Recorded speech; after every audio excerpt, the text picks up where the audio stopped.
Hi, everyone. My name is Jamie Ray, and I teach at Vista Ridge High School. It's in Cedar Park, Texas, which is a suburb north of Austin. It's a public high school with about 2,400 students, and I just wrapped my 15th year in the classroom. So today we are going to be talking about yearbook hacks. And I'm a big believer as advisors, if there's anything that we can do to save our time and save our sanity, then it is well worth it. So thank you so much for being here and joining us today. Let's go ahead and get started. First off, when I saw this photo, I just about fell out of my chair laughing. On a normal deadline schedule and publication schedule, I feel like we can all relate to the candle at the bottom of the screen. We've got fires all over the place that we're trying to put out. But even as we look ahead to a school year that is got a lot of uncertainty and unknowns, it might even feel more so that that is the case. And so as we talk today, I just want to preface and say, I do not have this advising gig all figured out.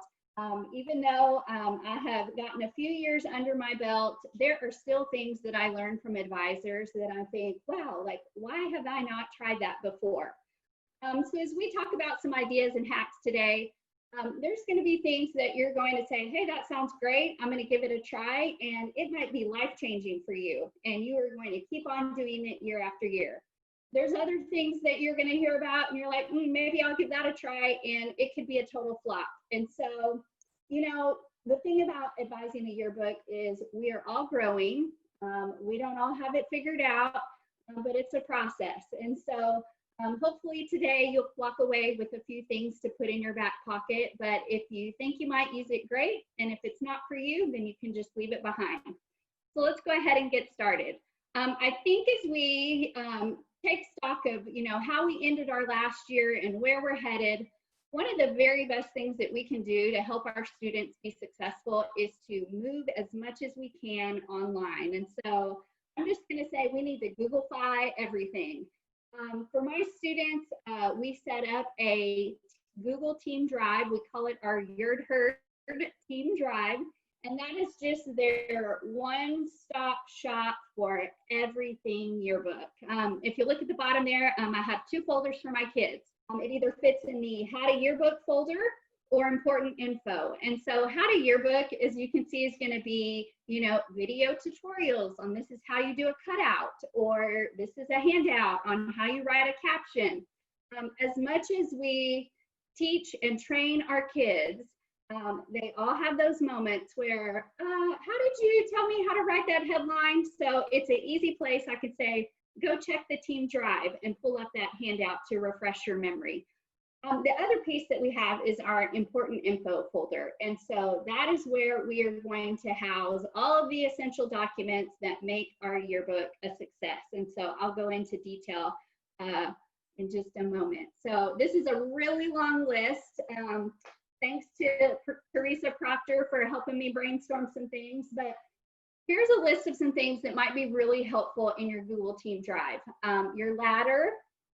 We have a very extensive ladder with lots of notes. So we know what deadline it's on, who's responsible, all the way down to, do I need a junior boy or a freshman girl for my folio on that page? And so that is where students can always go and check, where are we in the process? What are we working on? Keeps us all on the same page. And that's just in a Google Sheet. Things like your teacher master schedule, student schedules, any planning that your kids work on if they've been to a workshop and they need to reference it back as they're starting to design their pages. AP style cheat sheets, a design guide so they know my caption needs to be this point size. Is it bold? Is it italic? When I run a student's name, what font is that in, or what color am I using? Even down to your staff contact info, a list of club sponsors and coaches, and team schedules and rosters. Even if you look on the right there, Kel put this together a few years ago, and it's been a lifesaver. It's where to stand when you're shooting sports, and so that's a great resource to share with your students. And even as we start looking ahead to this year, I have talked to advisors who are looking at putting their photographs online. So that way we are not tied to the school server and we have a little bit more flexibility. It might mean you put your photo calendar on there. So there's lots of options, but anything that we can house online, I think is going to greatly benefit us. Some other things that we might try, this is a tip that I got from Danielle Bell. And so they had their staffers put all of their copy in a Google Doc. And so this was a method that they developed just to get, they've got their interviews and getting their copy from the conversation to the spread and on the page. And so the staffers would type those interviews into a Google Doc, and then they're going to divide it into sections. Is this going to be an interview for a mod? Is it for the story? Is there any captions that need to go on the page? And that way it's really seamless for the copy editor to go in and review and say, this needs to be changed, this looks great. And having the kids type their whole interviews, Danielle did mention that, it might be a little tedious, but the copy editor or even the advisor can go in and say, this quote that you're using here isn't all that strong. Is there something else that we could use that can make it a little bit better? So once the copy editor checks it, they're going to highlight it and give that staffer the green light to put it on the spread. And so once it's on the spread, then they've got another color coding system. They turn it blue to say, hey, this is done, it's on the page, we can move on. And so for their staff, it really just saved them a lot of time. And once again, putting everything online, it just saved them from the back and forth of papers, emails. It was all there and the students could easily access it.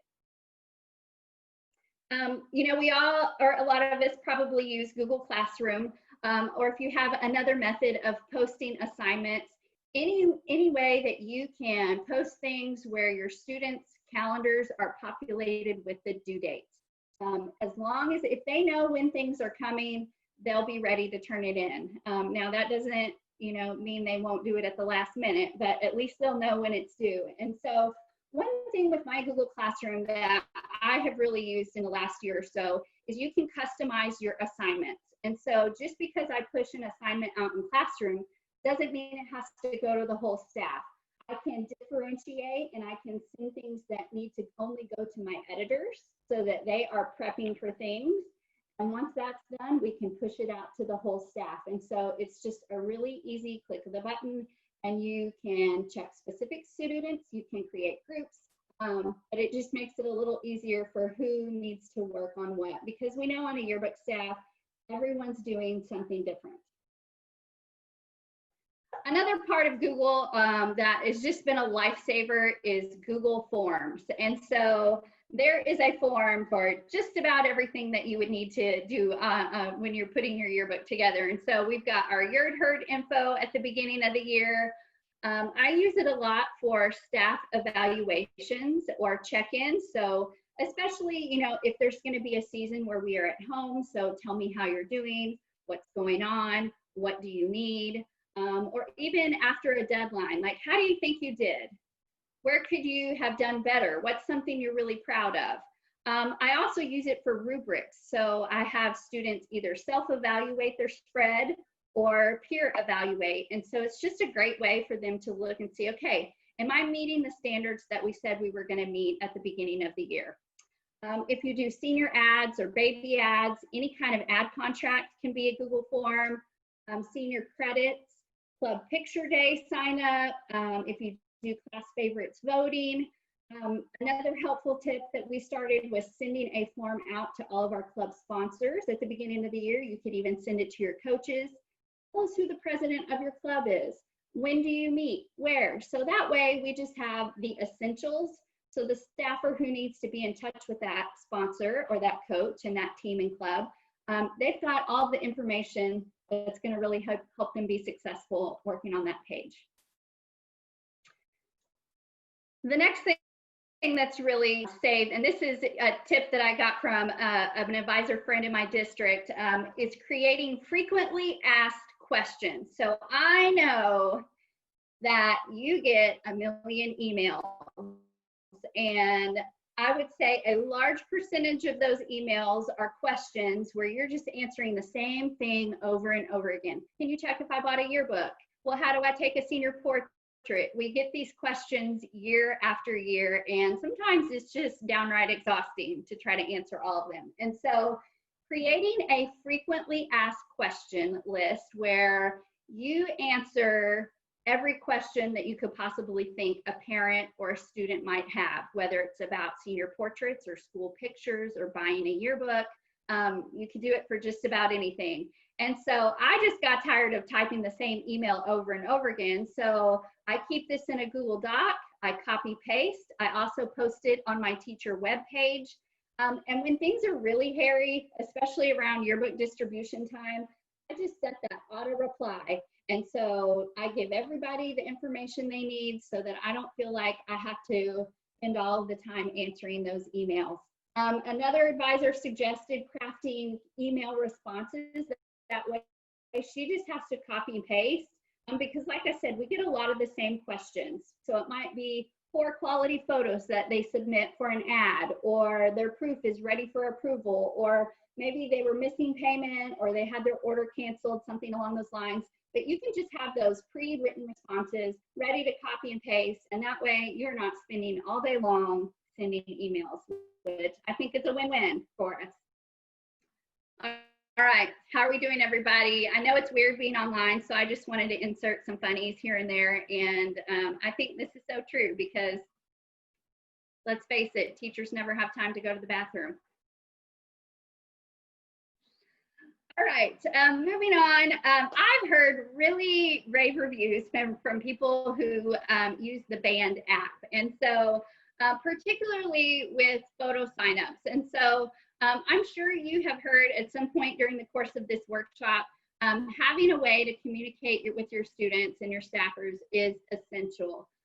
We would not be able to do what we do if we didn't have some kind of seamless form of communication. So if you don't have one, I would suggest just try one out. And so the Band app, I hear great things, whether you use Remind or GroupMe or some other app that's out there that's becoming the latest and greatest, but having a way to be in touch with your students.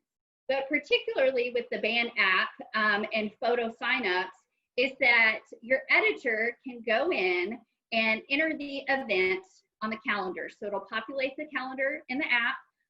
Another great thing is that it can set the number of signups allowed. And so, you know, sometimes when it's crunch time and my kids need a photo assignment, they think, you know, 8 photographers at an event, and, you know, depending on what it is, that might be a little overkill. So you can set the number of signups allowed. The great thing is works on Android and iPhone. And so when somebody wants to claim that event, they just say shooting. So I'm going to go shoot that event. And so then your students can integrate that calendar into their own Apple or Outlook calendars. And so I had a couple advisors just recently tell me that this was a game changer for them and their staff, and their photo coverage was really enhanced because there was a seamless form of communication. So I think I might have to try this one out. Shortcuts.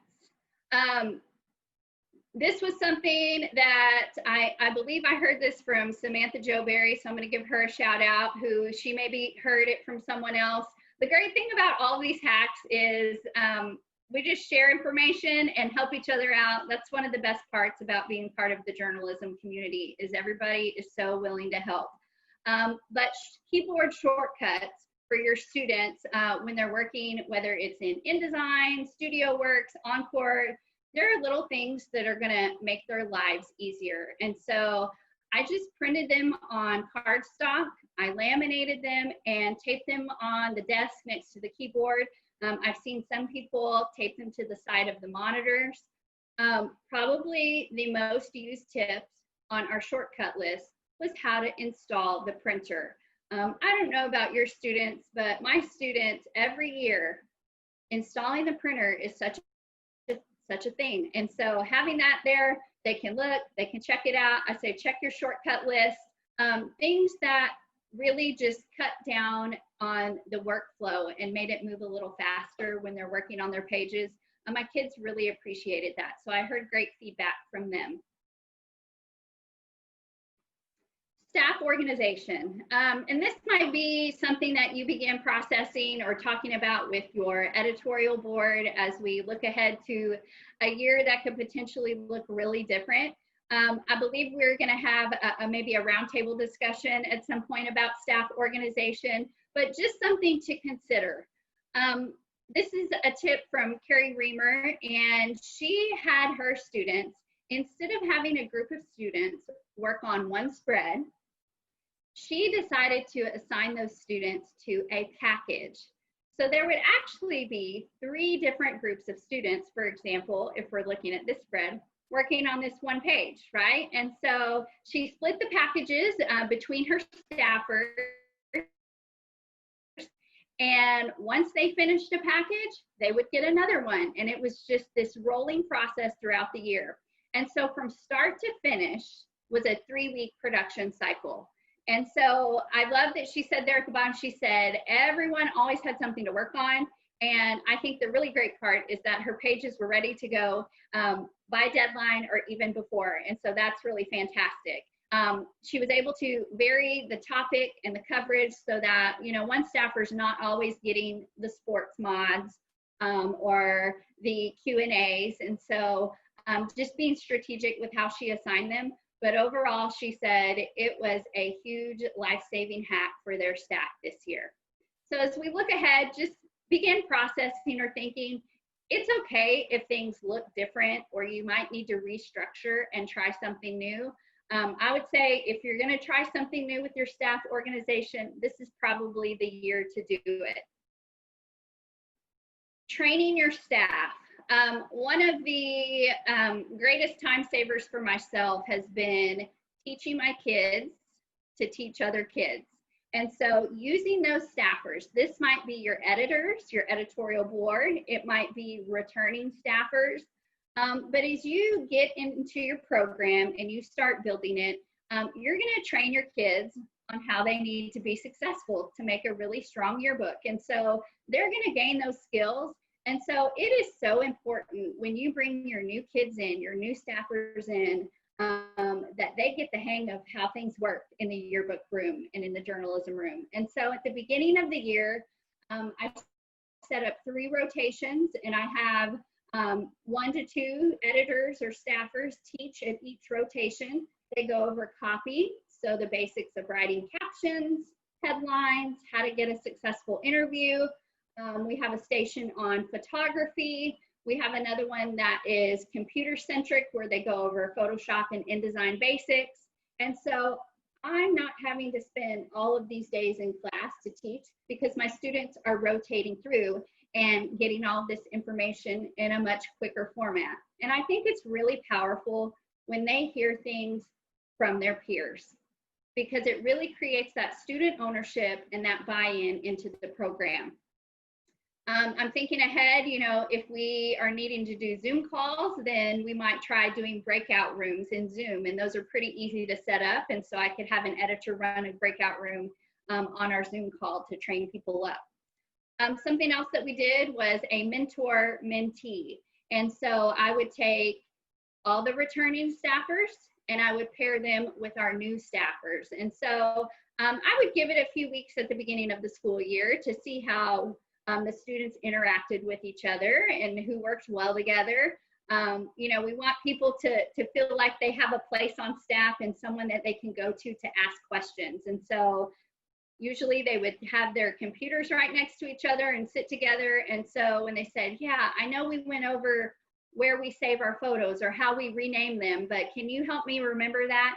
So just having a go-to person to say, hey, here's the ropes. You can ask me any question, anytime, and I'll be ready to help you out. Or even to go on a photo assignment as moral support, or maybe they're scared to go tackle their first interview. It really helped to kind of build that family culture on our staff. This is something that took me a long time to do, but I'm so thankful that I finally did it. I had one staffer because, you know, we always get to the end of the year and we are putting our team portraits in because we just saved them for deadline 5 at the end. And we don't have the scores for the freshman basketball team. And it is like pulling teeth to get them from the coach. I'm sure you can relate. So this year, I just designated one staffer to track all of our sports team scores in this massive Google sheet.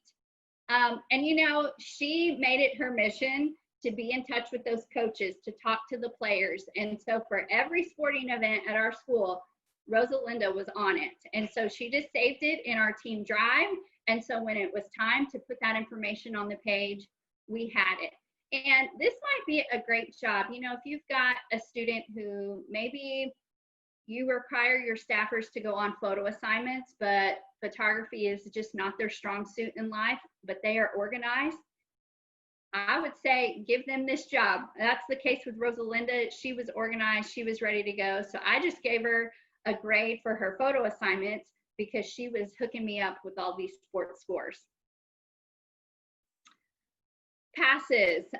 You know, we just have some teachers on our campus who are not always inviting when the yearbook staff knocks on their door. So we have what we call our no-go list posted in the room, because I always tell my staffers, like, I love you and I don't want you to get eaten alive. And so please don't go into these classrooms, because it's never boded well for the staffers who did. But what we started doing was just dropping a pass. And we do this for every interview. They have a pass ready to go. And so sometimes they get to the room and that kid's not available. They're taking a quiz. The teacher just says, not today. But if you can drop that pass and say, hey, come by at lunch or come by during your homeroom time, it lets them know, hey, the yearbook staff needs me for something. And so we've had a really great response with that. And most of the time, the students actually make it down to the yearbook room, and my kids don't have to worry about those scary teachers. As you start the year and beginning to design your pages and your staffers are starting to put things together, just a couple of really invaluable tips for us have been, as we are picking fonts, I would say working on the computer can be very deceptive. And so anytime you can print something out, that's going to really help you be more successful. So with picking fonts, you know, my kids will select their font, but what size does it need to be? So what we'll do is they'll create several copy blocks where they vary the font size, and then they'll vary the lettering. So just we have lots of options to pick from. Then they'll take a look at it and say, okay, this one is the most readable. Let's go with this font size for our body copy. So that really helps just when picking your fonts.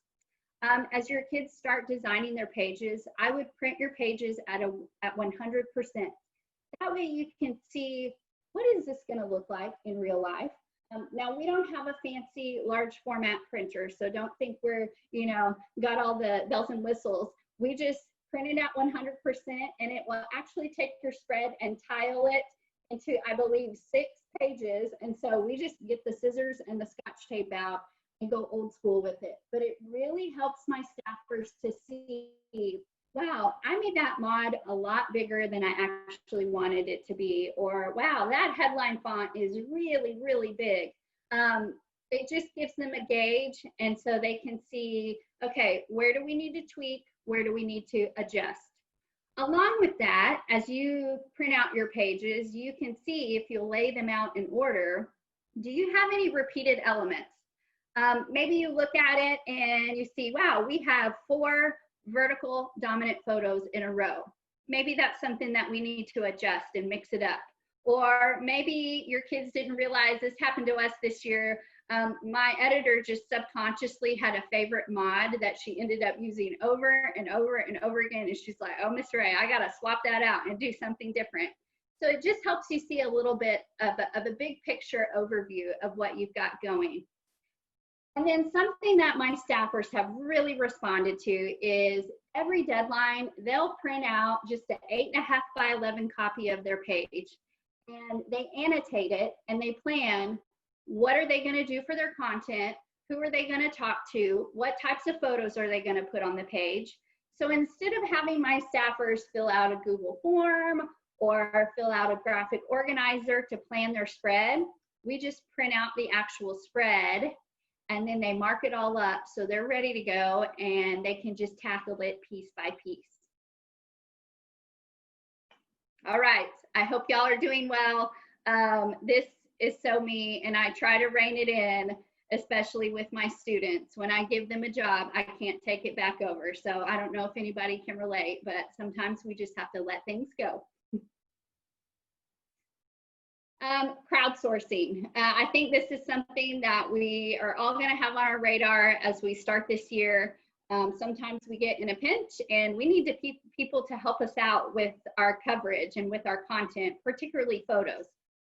So Balfour has the Image Share app. And so if you are unfamiliar with that or have never used it, I would start and ask your rep and they can get you set up and ready to go. But that is just an easy way for people in your campus community to submit photos. You can also create Google Forms, and there is an option to attach photos to your Google form. Something that, you know, Kel and I have talked about in passing was, do we need to build a database of contacts at the beginning of the school year? So I'm not sure if we're going to have school picture day or what that might look like, but would there be a way to use a Google form so that we could get students' email, their social media handles, their phone numbers, so that way if we were to be remote and in a bind, we could reach out to students who maybe we wouldn't normally be able to reach. We could just cast a wide net as far as getting interviews from students. And then obviously surveys, interview questions.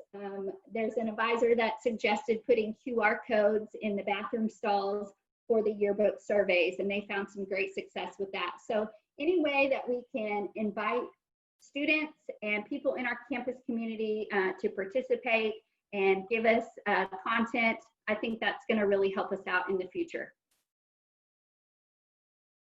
Marketing.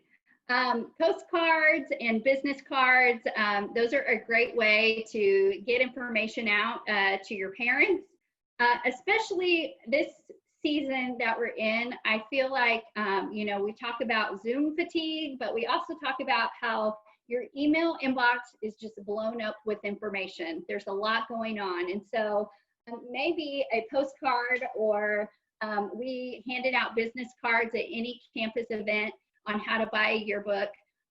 Just another way that's a little bit different. I know it's a little old school, but it's a little different than the electronic version of information. We send a postcard out to our senior parents the first month of school for senior ads. It also has senior portrait information on there. I would definitely include a QR code, so it's a really quick, easy way for them to access the website and order.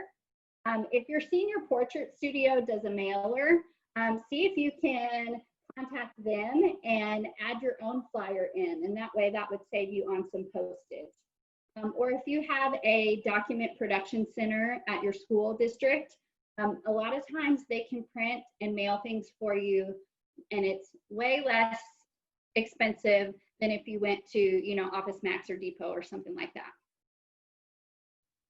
Okay, with public relations, build a presence with announcements, social media, posters. We have an elective building on our campus, and so all of our photography is displayed around the building. It wraps around the whole building, and so I love seeing kids walking to class, looking up at those photographs, and it lets them know, what do we do in the yearbook room? I mentioned our district copy center, and so we're able to get 11 by 17 prints for 17 cents, which is pretty darn cheap. And so definitely look into if that's an option at your school district, but maybe it's taking over a display case at the front of your campus to showcase your books or your awards.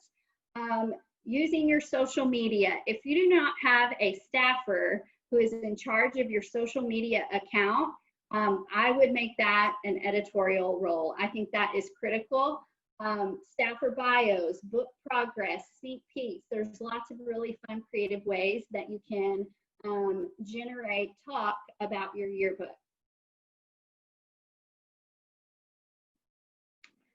Another tip that I got from another advisor was doing a sneak peek for our administration. And so this was after the yearbooks came in. We hosted an afternoon in our room, and my editors, they shared with the administration how this book happened from start to finish. And so, you know, a lot of people think a little fairy comes into your room and makes the yearbook and it magically appears, and that's just not reality. And so the first year we did that, my admin was actually blown away by the amount of time and the effort that my students put into this publication. And so we had snacks. It was just a really great connecting point for my students. And so I would say if that's something that you can do next year, absolutely do it. And so it might mean that we host something online. I know that sounds less fun, but I think it's just vital for your admin to see what your students are doing, because they're doing some really amazing things. Along with public relations, just fun things. Stickers, I don't know about your school, but stickers are all the rage at Vista Ridge right now. So Sticker Mule is a great place you can go and create a custom sticker. So if you have a logo for your program, that would be a really great just advertising piece to hand those out. We also discovered on Redbubble, it's a site where artists can create custom work and sell it. We found some really fun journalism stickers. So you can see their font snob and journalism is my cardio. Those are my two favorite ones. But I just bought a bunch of those for my staffers for Christmas, and you thought I would have given them $1 million. They loved it. It was great. Other swag, t-shirts, hoodies. We always put how to order your yearbook on the back of any kind of shirt that my kids wear. So that way people know, hey, that's the yearbook staff. Also, how can you buy it? Because we want to generate those sales. You know, a lot of people did yard signs at the end of this year for their seniors. Perhaps we think about doing yard signs for our entire yearbook staff, and we tell people how can they order their book, especially for all those kiddos that, you know, you've got kids that live close to the school, and they'll see that whether we're at home or, you know, and so it'll help generate some sales for the next year.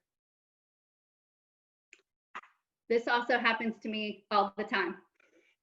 When you save a file and it already exists. Okay, pre-distribution. So I know many of you have probably already survived your drive-by distribution. So can I just say, way to go. Like, that was no joke. So I'm so proud of you guys. And if you are in the middle of things and you are prepping or looking ahead to distribution, you can do it. It's going to be okay. We're going to survive. But one thing that's really helpful is either printing out a list and posting it outside your classroom, or creating a digital list and putting it on your website so that you do not have to respond to, did I buy a yearbook email? You just refer everybody to that list, and it will just save you a lot of time. When it comes to distribution, if you are not putting a disclaimer in your book, that would be my first suggestion. You know, just let people know, check your book, make sure it's okay. There's no missing pages or nothing, you know, torn or ripped out. But also you're letting people know that these are students that are producing this book, and we are not perfect. Even professionals are not perfect. And I think the work that our students do can come pretty close to professionals. And so that's an important thing, just so that your audience knows, hey, you know what, they're doing the best they can. But a suggestion that I ran across this year, Danielle Bell and Megan Sanford worked together for their crazy drive-through distribution, but they started using mail merge. And so she said there's some really easy tutorials online. It's the wizard setup, but instead of just throwing a random disclaimer in every book, she printed the student's name using mail merge at the top of every disclaimer. So that way she was able to throw them in all the yearbooks, and she knew every kid that ordered exactly where their book was. And she said it really just helped make distribution go seamlessly. So I think this is a tip or a hack that I'm definitely going to steal for next year. Creating buzz. I saw so many amazing examples of cover reveal videos on the Balfour Advisor group. And so that was just really cool and inspiring to me. Anytime you can do sneak peek photos or sneak peeks of spreads. Leander High School, they would post how many yearbooks were left to order on balfour.com, and generating that buzz, they sold out within no time. They also invited students to repost their social media information for a yearbook giveaway. And so really it's just creating that buzz so that your campus community knows, hey, these yearbooks are coming in and I don't want to miss out on getting one. On Studio Balfour, if you can get the student information list from your campus, that includes a parent and student email, then there is a really easy, seamless way to contact people and let them know that they need to buy a yearbook. And so that is really easy to use. But I would say use all forms of communication. I have about 3 avenues through my school where I can email parents. And it's funny how parents use a different email for each type of scenario. And so I capture a different audience through each of those avenues. So any way that you can reach out to parents, do it. A few random things as we begin wrapping up. Thank you notes, I believe are so important. I have my students write thank you notes to the coaches who give them scores, to the registrar who gives us the list of kids that can't be included, anybody on our campus who helps us make the yearbook happen, our tech person, our custodian. It takes a village. And so I think just teaching our students to be grateful, to express gratitude for each other and for the people who help us be successful is just a really important rhythm that I try to build into our year. We also, when we're designing pages, my editors are designing pages, they pick a celebrity every year. So we've had everybody from Harry Styles and Taylor Swift, as you can see, Selena Gomez. And so it's just fun for them to pick a celebrity, and we have mug shots, full body cutouts, the whole 9 yards. My friend Leela does a staff holiday card every year and sends it to her faculty and staff. Just another random thing that's really helpful is running the index after every deadline. And this took me many years to start doing, and it's kind of one of those things where I'm like, oh, I don't want to do it, but I need to. It just really helps us keep up with name misspellings so that we can correct things before it's too late. We can see if Johnny is in the yearbook 18 times. And so if I just have a student who works on the index, on tagging things, and then we run it after every deadline, that's been a really important game changer for us. And then lastly here, get a cake that looks like your book. Our rep surprised us with this at the beginning of the year, and it was so fun. I've also seen advisors get cookies that look like their yearbook. It was such a big hit with my students. So that was just a really fun thing that we did this year. And then finally, I'm going to end with my soapbox. These are just Jamie Ray's opinions, so take it or leave it. But if you can, kill your senior quotes. It's just not worth it. This year, my editors, as they were talking, my editorial board, they said, you know, we would actually like to do some coverage of interesting students instead of doing senior superlatives. And so I said, finally, hallelujah. I had a group of kids that wanted to get rid of senior superlatives. So we did. And I don't think we're going to bring them back. And so I think that just opens up opportunity for a lot of things to go awry. And so for me personally, I say no to senior quotes and no to senior superlatives.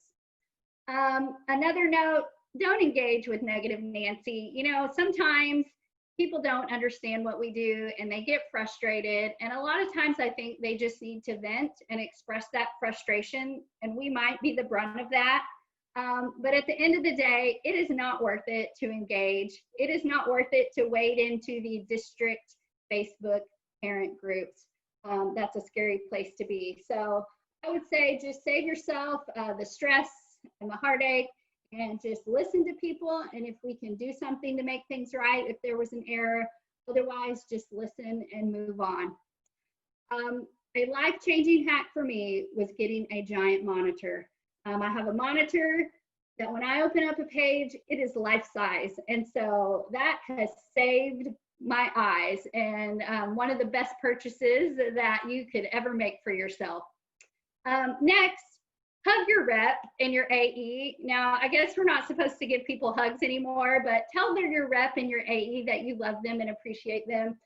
They do so much for us. And so, and a lot of things are behind the scenes. And so if you are a new advisor and you're learning the ropes and this is all a little bit overwhelming for you, start with your rep. They're there to support you. They will do just about anything for you to help you be successful and get a book out. And so your rep is your #1 resource. And then finally, I say this all the time, but it is so true. Make friends with advisors. Being connected, feeling like you're a part of this community, it's life-giving because you have people who know what you're going through and people with really great ideas. And so I ask advisors all the time, what's your hack from this year that changed your life, that made things a lot easier? And as I said before, I'm still learning. I still get a lot of great ideas from people. So definitely do that this next year. Thank you so much for joining us. I hope there is a tip or a trick in here that's gonna make your year just a little bit easier. I'm so thankful for you guys. All right, now we have some time for a Q&A. So if you have any questions, ask away.